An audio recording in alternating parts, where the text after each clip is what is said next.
House. I call the member for Coomera. Madam Deputy Speaker, I rise to make a contribution to the Police Legislation Efficiencies and Effectiveness Amendment Bill 2021. And first of all, I'd like to just turn to, as others have done, talking about how grateful we are in relation to the police and the work that they do, and particularly at the moment with all of the flooding that's been going on. I know the new police officers on the northern Gold Coast that have been there now for a few weeks have been out and about working in the community.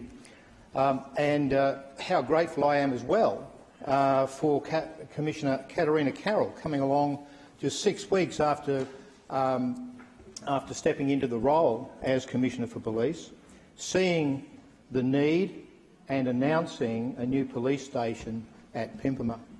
It was wonderful news. It came after a long there were probably about 8 petitions, but may I say the first petition was by the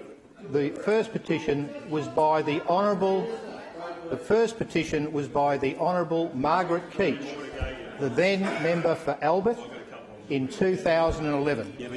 She ran that petition all the way back there, and the member for Albert at the time was supported by myself, and we worked very, very well together in that local area. And I thank her for her efforts, although they didn't come to fruition.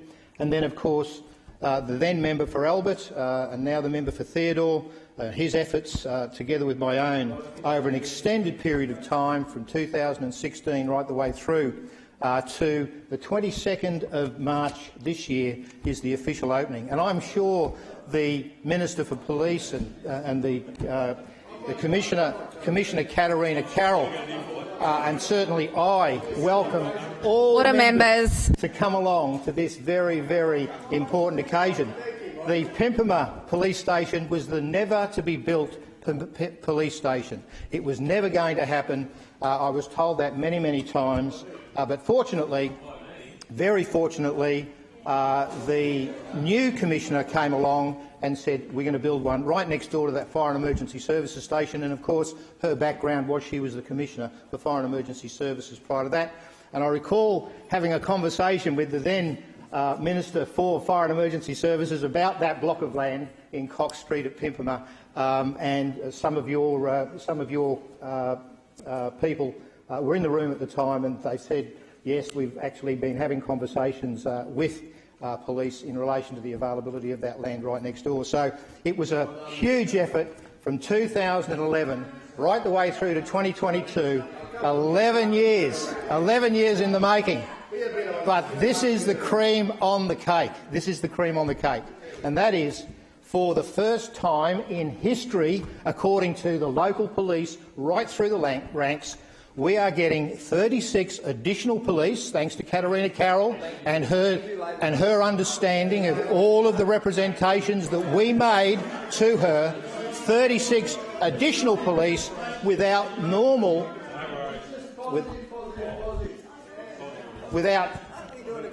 I was stopping expecting you to call the room to order, Madam Deputy Speaker, but I'm wasting my time now. Member for Logan. Order, members. Now, I've lost my train of thought. I'll have to start again. I'm going to have to start again. I want to start by saying how excited we are on the northern Gold Coast. We've got 36 additional police coming to the northern Gold Coast, and as Doug Smith said to me in that meeting that I had with him after I wrote to Katarina Carroll directly and she asked him to come and speak to me, he went through it all and said, absolutely, Member for Coomera, you can tell the people you're getting 36 additional police, not one loss at Coomera Station, Beanley Station or any other station around the area. You're getting 36 additional police for the northern Gold Coast. What does that mean? We had 81 police. We had 81 police thanks to the hard work of getting 14 additional police put into the northern Gold Coast. In Coomera a couple of years before, We've been calling for 50, and this 36 rounds it out to that 50. It takes us to 117 police on the Northern Gold Coast, thanks to the operational decision-making of Katarina Carroll. But anyway, as I said earlier, I'm sure the minister will join with me in inviting every member in the House to the opening on the 22nd. There will be room. Just let us know you're coming, and we'll make sure there's some extra donuts and scones there for you. Now, if I can turn to the bill in the last few minutes that I've got.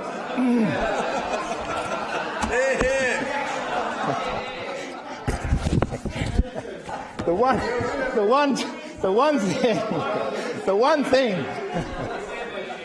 one thing I did want to bring to the House's attention concerns about the area of change to the Weapons Act 1990, specifically the proposal to extend the 3 months temporary possession to 6 months. Not so much the change, but the potential consequences of the change. Will it mean the QPS Weapons Licensing Branch will continue to be poorly resourced to the extent that long delays in granting licences will continue? And I read from page 19 of the report, the committee's report, the Shooters Union said that with 8,000 licences outstanding, some of which must be the result of late renewals and the amendment proposing an extension of storage to 6 months and licences not even being assessed until 5 months have passed, it would seem that the service standard for the issue of licences by weapons licensing branch is already far exceeding the 3 months temporary storage requirements. The Firearm Dealers Association Queensland, FDAQ, expressed similar concerns, stating that while it appreciates the proposed extension for temporary storage, it should be accompanied with shorter processing times for the issuing of licences, and CIFA held similar views. Extending the timeframe permitted for temporary storage must not have the effect of extending the time taken to process routine licence applications. Now, where am I going with this? I had a very clear example, a very good example of this brought to my attention late last year. On the 3rd of November, I received correspondence from a constituent, which I forwarded to the minister on the 8th of November. The constituent advised he first applied on the 17th of June for his licence. He was then advised on the 4th of November, so the day after I actually received the correspondence from him last year, that his licences were approved.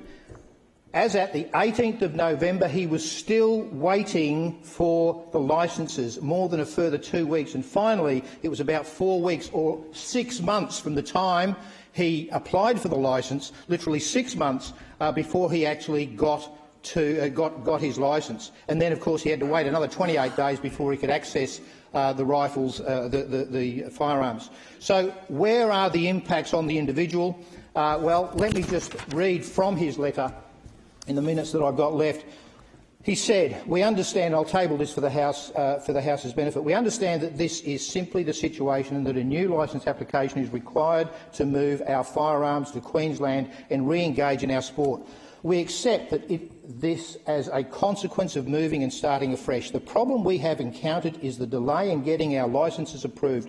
We understand the 28-day cooling-off period, which appears standard in all states. However, it's stated online that there's a wait time beyond that period of at least 20 weeks in Queensland. When I called the QPS Weapons Licensing Branch, I was informed a 20-week delay was in fact a conservative minimum time. We are looking at around 6 months to get re-licensed despite being highly vetted and licensed already in Western Australia. I did some simple sums and concluded that our licence for 2 clubs required for the different classes of firearms we own, storage fees before we're able to utilise our guns, etc., police licensing fees and so forth, will amount to something like $1,792. We don't feel as though this is reasonable.